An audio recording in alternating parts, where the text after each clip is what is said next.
কোরবানির মতো একটি আমল, যে আমলটি আমাদের দেশে মানুষ পরিমাণে ইসলামের যেসব কাজগুলো সবচেয়ে বেশি লোক করে সারা দেশে, তার ভিতরে একটা হলো এই কোরবানি। বেনামাজিও করে, বেরোজগারিও করে, ইসলামের অনেক কিছু না মানলে কি হয়েছে, কোরবানিটা করে। তো যেহেতু দেশের বিরাট একটা অংশ মুসলমানদের তারা কোরবানি করে, অন্য কোনোটা করুক আর না করুক, ঈদের নামাজটা পড়ে, কোরবানিটা করে। তো সেজন্য এই কোরবানিটাও যে করি আমরা, সেটাও বা কতটা বিশুদ্ধ হচ্ছে, এটা বড় প্রশ্নের বিষয়। আল্লাহ সুবহানাহু ওয়া তাআলা বলেছেন, লা ইয়ানালাল্লাহু লুহুমুহা ওয়ালা দিমাউহা, তোমরা যে পশু আল্লাহকে সন্তুষ্ট করবার উদ্দেশ্যে জবাই করে থাকো, কোরবানি করে থাকো, এর গোশত, এর রক্ত কোনো কিছুই আল্লাহর কাছে পৌঁছায় না। ওয়ালাকিন ইয়ানালুহুত তাকওয়া মিনকুম, ওয়ালাকিন ইয়ানালুহুত তাকওয়া, কিন্তু তোমাদের অন্তরে যে তাকওয়াটা আছে, কোন মানসিকতা নিয়ে, কোন উদ্দেশ্য নিয়ে, কেন তুমি কোরবানি করছো, কোরবানি করার সময় তোমার মনের ভেতরকার অবস্থাটা কি, সেটা কিন্তু আল্লাহর কাছে ঠিকই পৌঁছে যায়। গোশত রক্ত জমিনেই থেকে যায়, দুনিয়াতেই থেকে যায়, উপরে ওঠে শুধুমাত্র তোমার অন্তরের ইচ্ছাটা, বাসনাটা। এই জন্য কোরবানি করার আগে সবচেয়ে গুরুত্বপূর্ণ পয়েন্ট হলো নিয়তকে খালেস করে নেওয়া। কি করে নেওয়া ভাই? নিয়তকে খালেস করে নেওয়া। কোরবানি করার আগে একটু ব্রেক দিন, একটু দাঁড়ান, একটু থামুন। আপনি কোরবানি করতে যাচ্ছেন, একটু থামুন। কেন কোরবানি করছেন নিজেকে নিজে প্রশ্ন করুন, এবং এই প্রশ্নের উত্তর নিজেকে নিজে দিন। এরপরে নিজেই বিচার করতে পারবেন আপনার কোরবানির কোনো বিনিময় আদৌ আল্লাহর কাছে পাবেন নাকি কিছুই পাবেন না।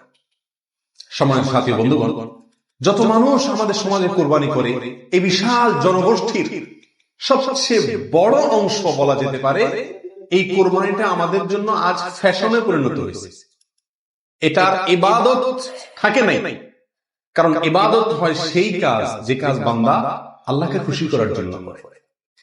কোরবানিটা সবচেয়ে বেশি সংখ্যক মানুষ করে, এর একটা কারণ এটাও যে কোরবানি এমন একটা ইবাদত যেটা নগদ লাভ নিজেই পায়, গোশতগুলা ফ্রেশ বাসায় উঠাতে পারে, ঠিক না? ঠিক। এই কারণে সমাজের বড় একটা অংশ কি করে, কোরবানি করে। আবার অনেকে কোরবানি করে নিজের নেতাগিরি জাহির করার জন্য। নেতা সাহেব, এমপি সাহেব, মন্ত্রী সাহেব, ব্যবসায়ী সাহেব, অমুক সাহেব, তমুক সাহেব, 10টা গরু, 5টা গরু, সবচেয়ে বড় গরু।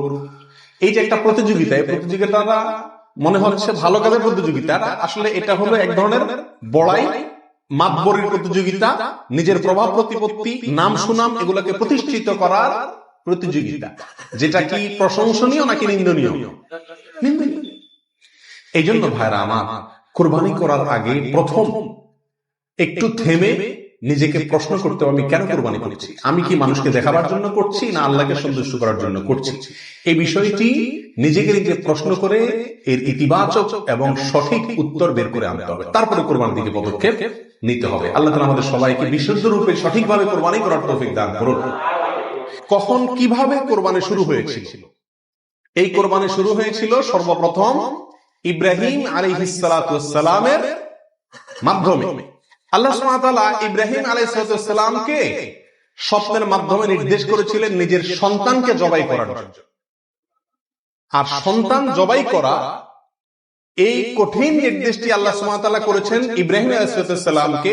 তাকে আল্লাহ তাআলা যত কঠিন পরীক্ষা করেছিলেন, এত কঠিন পরীক্ষা তার আগে আর কোন নবীর প্রতি আল্লাহর পক্ষ থেকে ছিল না। জীবনের পদে পদে পরীক্ষা। পরিবার সহ রেখে আসো মক্কায়, কেউ নাই সেখানে, কোনো আবাদি নাই, পাহাড়ি এলাকা, ছোট দুধের বাচ্চা সহকারে নিজের স্ত্রীকে রেখে চলে আসো। বাহ্যিকভাবে অযৌক্তিক নির্দেশ, আল্লাহ সুবহানাহু ওয়া তাআলা সেটাও তিনি মেনেছেন এবং পরীক্ষা পাশ করেছেন। আল্লাহ বলেছেন, ওয়া ইয ইবতালা ইব্রাহিম রাব্বুহু বিকালিমাতিন ফাআতাম্মাহুন। প্রতিটা পরীক্ষা তিনি কি করেছেন? পাশ করেছেন।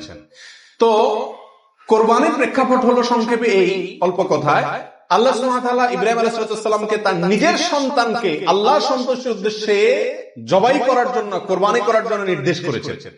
আল্লাহ সুবহানাহু ওয়া তাআলা তার সন্তানের জবাই করতে আসলে চান নাই, আল্লাহ চাইছেন তার মনের পরীক্ষা নিতে, যে আল্লাহর নির্দেশ মানতে গিয়ে তার সর্বোচ্চ ত্যাগটাও তিনি করতে পারেন কিনা। তিনি আলহামদুলিল্লাহ পরীক্ষায় পাশ করেছেন, তিনি রাজি হয়েছেন, গেছেন, ছেলেও পাশ করছে, মায়েও পাশ করছে, ছেলের মাও রাজি, ছেলেও রাজি, বাপও রাজি। তো আল্লাহ সুবহানাহু ওয়া তাআলা গোটা পরিবারেরই পরীক্ষা নিছেন বলা যেতে পারে, এবং সবাই পরীক্ষা কি করছে? পাশ করছে। জবাই করতে গেছেন, আল্লাহ সুবহানাহু ওয়া তাআলা ছেলে তো জবাই হতে দিবেন না, এটা তো ছিল একটা পরীক্ষা মাত্র। আল্লাহ সুবহানাহু ওয়া তাআলা সেখানে অন্য একটা পশু, দুম্বা বা এই জাতীয় কোন পশু আল্লাহ সুবহানাহু ওয়া তাআলা দিয়ে দিলেন। অন্য একটা পশু ওই ছেলের জায়গা আল্লাহ তাআলা দিয়ে দিলেন, ছুরি উনি চালালেন, এরপরে দেখলেন যে ছেলে দাঁড়ায় আছে, পশু জবাই হয়েছে। এ হলো কোরবানির সূচনা, প্রথম পশু কোরবানি। আজকে আমরা যে কোরবানি করছি এর সূচনা ছিল এভাবে, কার মাধ্যমে? ইব্রাহিম আলাইহিস সালাতু ওয়াস সালামের মাধ্যমে।